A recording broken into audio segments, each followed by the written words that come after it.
President Obama is distancing himself from a controversial comment made by a former consultant on healthcare reform. For weeks, conservative press have played and replayed the soundbite made more than a year ago by Jonathan Gruber, who served as a consultant during the drafting of the Affordable Care Act. Lack of transparency is a huge political advantage. And basically, call it the stupidity of the American voter or whatever.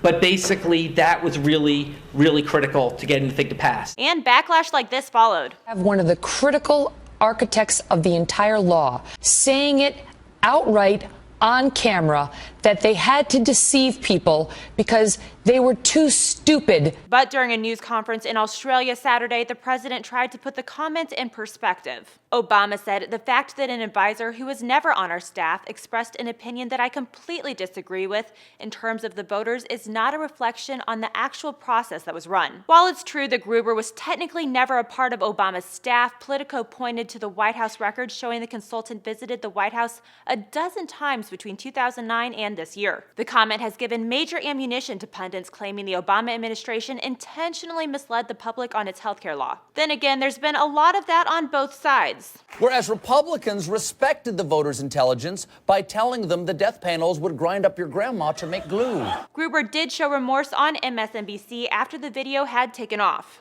Speaking off the cuff, and I basically spoke inappropriately, and I regret having made those comments. But the damage is done, and it comes at a crucial time for healthcare reform.